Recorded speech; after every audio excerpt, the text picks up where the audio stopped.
There was a woman who was returning from a spiritual retreat, and she was going to the airport to catch her flight.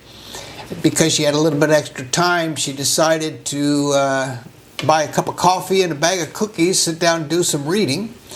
After she bought the cookies, she sat down at a table that there wasn't any empty table, so she sat down with a stranger, a man sitting across from her whom she didn't know.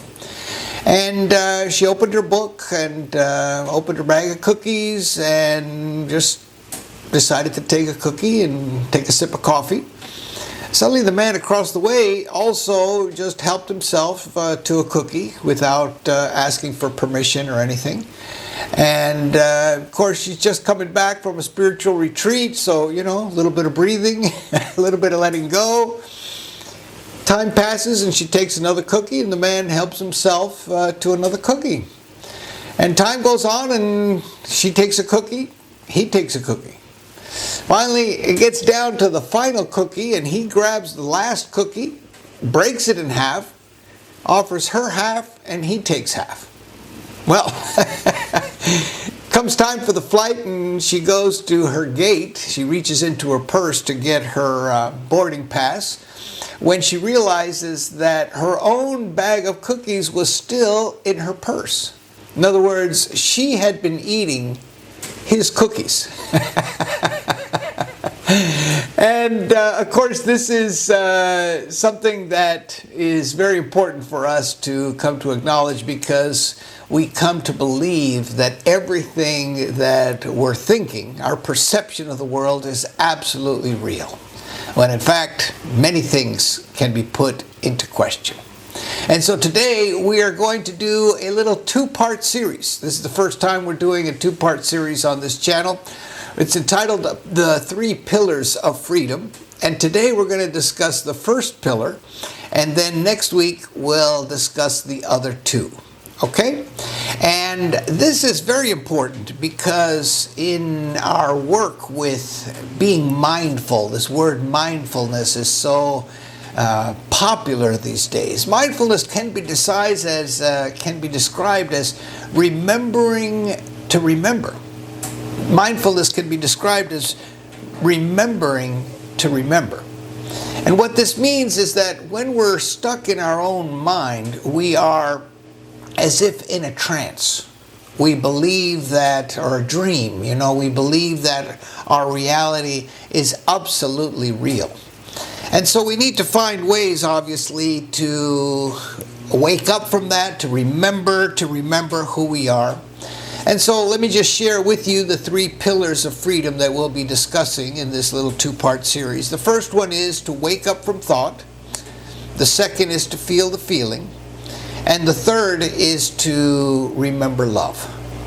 Now, these are pillars that I use on a daily basis, both when I'm walking around, just facing life, and also it is the practice that I use when I go into deeper meditation or contemplation, or wanting to investigate, resolve, or heal different issues in my life.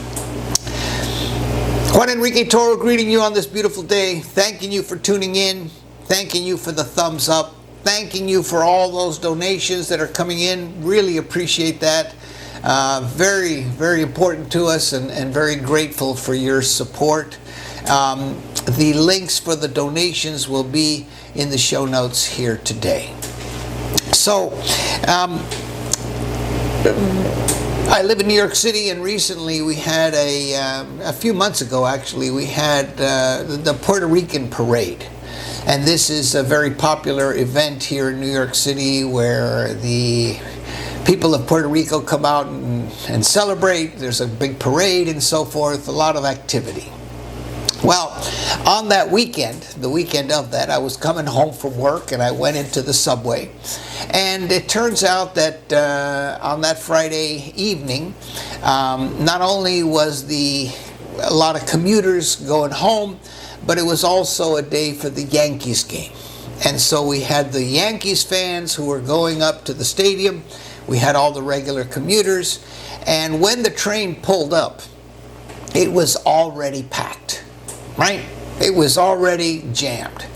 Now, I knew that if I waited for the next train, it was going to be exactly the same. It was just going to be one of those days where you just got to jam in the subway, right? So when the train stopped and the doors opened, I knew that I had to push just like everybody else to get onto that train. So I'm pushing in, people behind me, people in front of me, we're all kind of scrambling in there, when suddenly this man with a bicycle is trying to get his tire between me and the train. And I turn over and look at him. He's ringing his bell. Beep, beep, beep, beep, beep, beep. And I realize, look over at him, and it's this elderly man, but he's dressed as if he was a Puerto Rican flag. He's got a Puerto Rican flag hat. He's got a Puerto Rican shirt. He's got a Puerto Rican shorts and his socks and his shoes.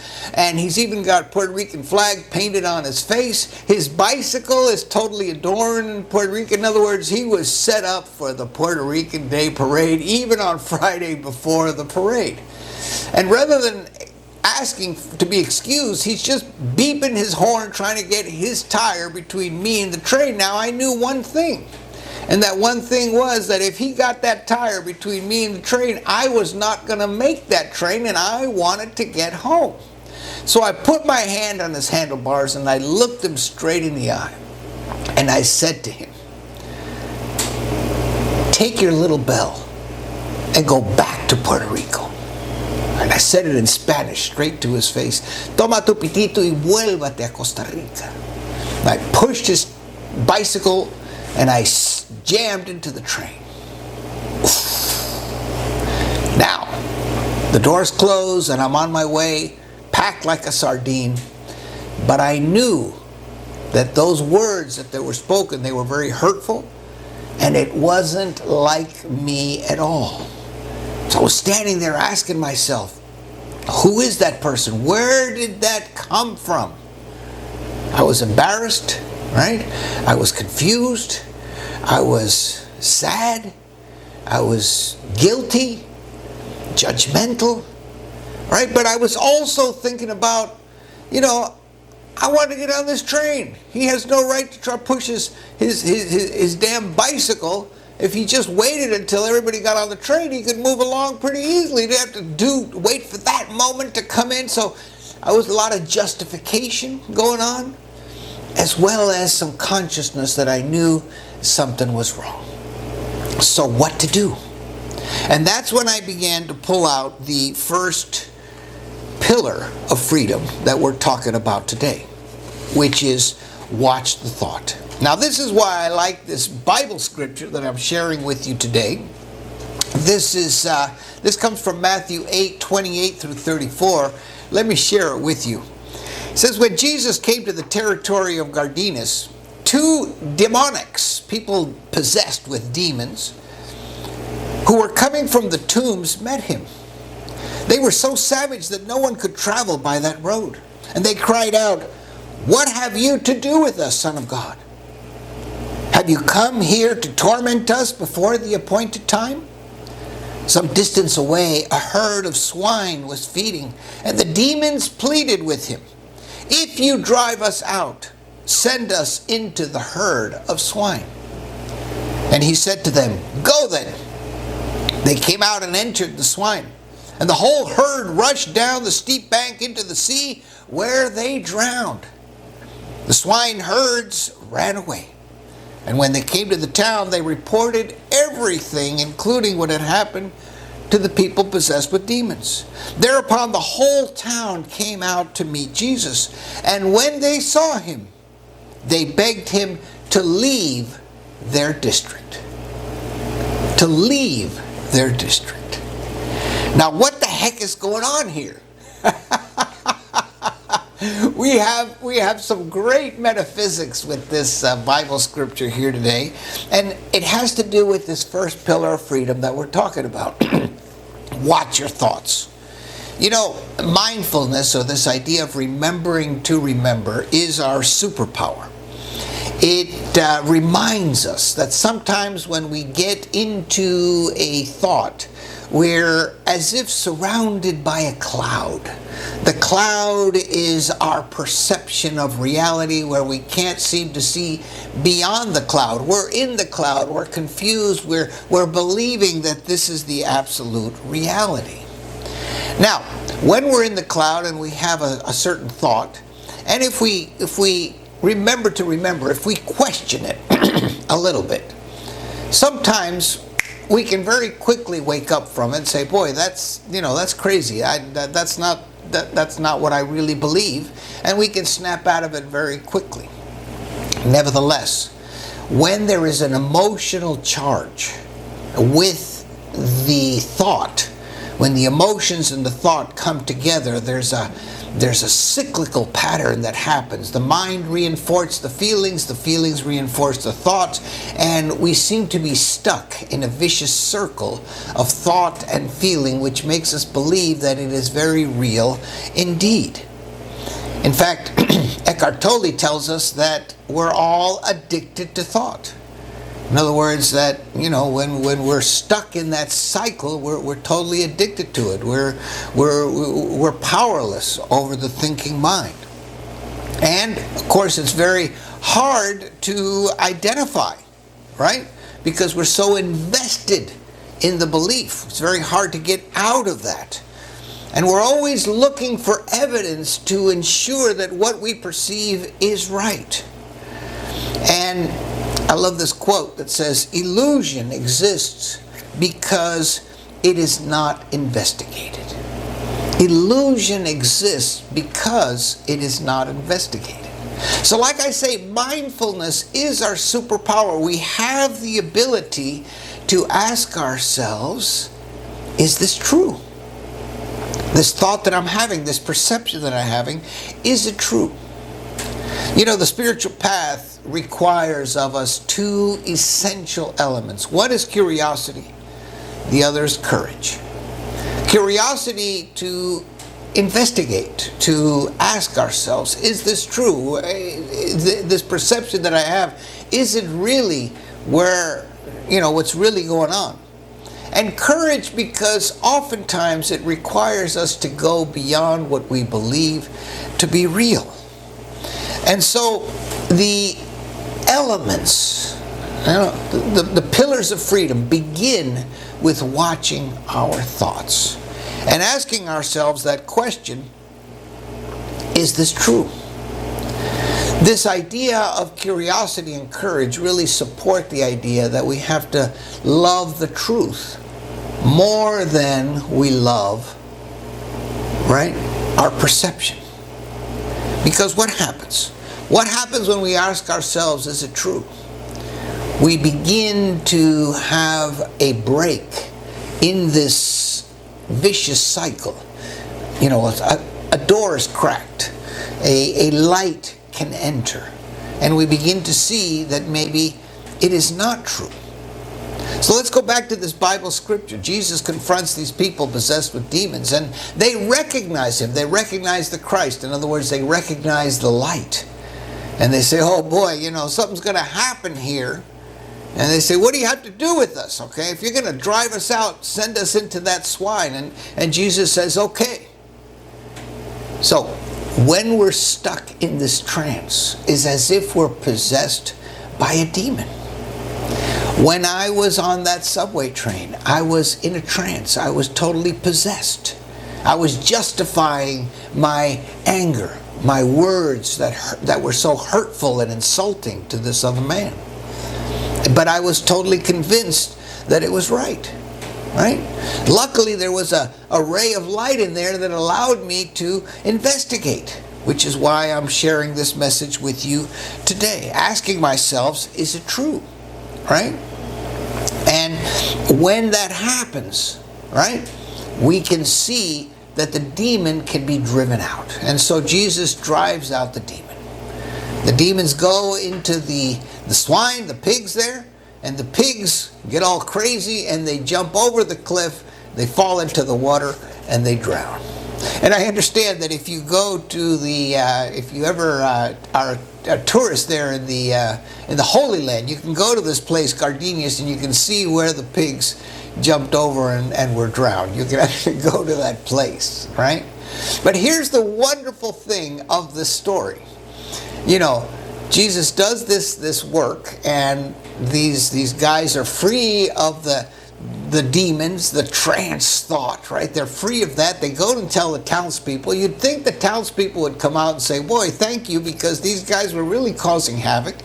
They had this road totally blocked. It was very dangerous to go there. We didn't want to go there. And now, you know, it's over. You know, they might come out and say thank you, but no. They actually come out and they say, we want you to leave. We want you to get out of our district. Please leave our district. Right? That's what they were saying. Now, that is not what we'd expect at all. But it is exactly what we do sometimes when we're facing the light. When we're looking within ourselves. We're wondering, right? We're wondering for ourselves, is this really where I want to be? Is this really what I want to do? Because we are so invested in our belief, in our trance, in our thought, that it has us totally encased, right? Totally committed to that reality. And so we reject the higher truth. And this is why I say, in order to break out of that trance, in order to get, you know, those demons out of us, we need to have more love for the truth, with a capital T, to what is true, than for our own limited belief. Now, if we ask ourselves this question, is this true? Then maybe the crack in that consciousness allows us to come out of that cloud of perception, that limited perception that we had when we were in the cloud, and to be able to actually see the cloud. We can see the cloud. We can see, oh wow, that is the cloud of my perception. And not only that, we can see other clouds, and we can see the blue sky, and we have a much larger perception of who and what we are. And observing that, we can say, oh, now I can let it go. Now I can see that it's not really who I am. And this is exactly what I was doing on that train, right? On that train, I began to see that, you know, I had formed this perception, that I had formed this belief, this identification.